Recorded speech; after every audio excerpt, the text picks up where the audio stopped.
আমি এই সাইডে কিন্তু মহিলা রাস্তা পারানোর পরে এটা ব্রেক করছে। ব্রেক করার পরে মহিলাটা হালকা ড্রাইভার ছিল, তার ট্যাঙ্কের সমস্যা ধাক্কা লেগে পড়ে গেছে।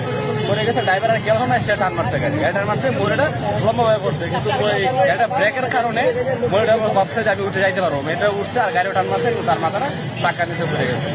একটা ফিফটি ছেলে ছিল, আমরা ভাবছিলাম যে এই ছেলেটা তার হবে, এই ছেলেটা খান্না করেছে দেখে। তারপর ওই ছেলেটা জিজ্ঞেস করলাম যে আপনার কি হয়, সে বলছে আমার কিছু হয়। তারপর আমরা দেখে দেখে আবার চলে গেলাম, মোটামুটি গাড়ি সারারে আটকেছি ট্রেনে উঠেছি।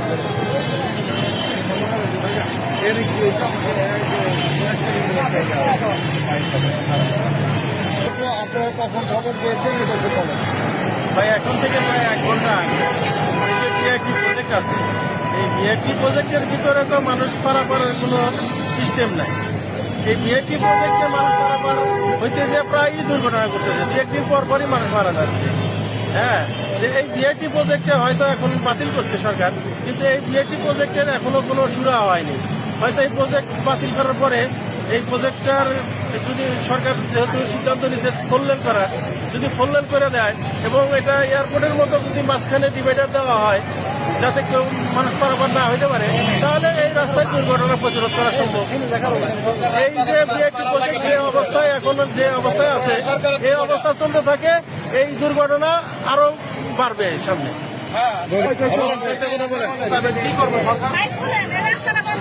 আমরা হচ্ছে মাধ্যম, আপনারা বলবেন আমরা অবশ্যই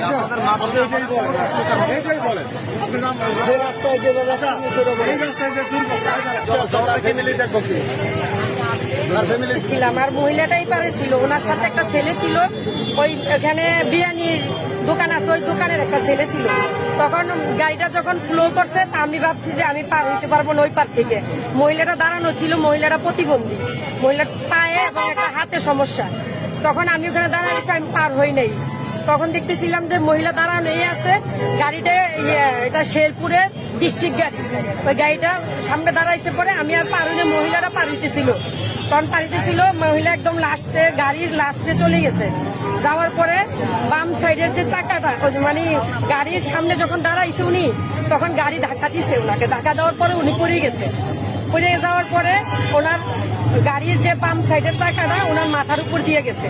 আমি দেখলাম মহিলাটা দাঁড়াইছিল, তখন আমি তাকায় দেখি যে মহিলাটা গাড়ির নিচে। তখন আমার আর ব্যালেন্স ঠিক ছিল না যে আমি কোন দিকে যাবো, কিভাবে চিৎকার দিব না কিছু বলবো, এরকম আমার কোনো ছিল না। আমার জবাব বন্ধ হয়ে গেছে।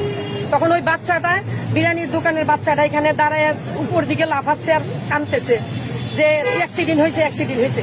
তখন আমি তাকায় দেখলাম যে ওনার বডিটাও তখন লড়ে নাই, যখন উনি মারা গেছে আর কি, যখন পড়ছে গাড়ির নিচে। কিন্তু সম্পূর্ণ দোষ ওই গাড়িওয়ালার, কারণ এখানকার 3টা রাস্তা পার হইতে গেলে আমরা মহিলারা হিমশিম খাই এবং বিপদে পড়ি। এরকম ভাবে এই রাস্তার মধ্যে অনেক অ্যাক্সিডেন্ট এই পর্যন্ত হয়েছে। এটা প্রশাসনের লোক এবং সরকার বাধিত কোনো লোকই এখন পর্যন্ত দেখে নাই। এবং এই প্রতিনিয়ত এই জায়গার মধ্যে একটা না একটা দুর্ঘটনা হচ্ছে। কিছুদিন আগে একজন ডিম বিক্রি করতো, উনারা গাড়ি বাড়ি দিয়ে গেছে, উনি এখন বাড়িতে বসা। কিন্তু এরকম করে কত মানুষের জীবন এখান থেকে নিবে, এই রাস্তা নিবে তা বলতে পারি না। কিন্তু আমরা চাই এই রাস্তা বর্তমানে বন্ধ করে দেওয়া হোক, 2টা রাস্তাই খোলা রাখুক, এটা আমরা চাই। মহিলার ছেলেটা কোথায়? মেয়েটা ওনার ছেলে নয়, এটা অন্য দোকানের একটা ছেলে, মানে ওই ছেলেও পারাপার হইতে গেছিল আর কি। আচ্ছা, ধন্যবাদ আপনাকে।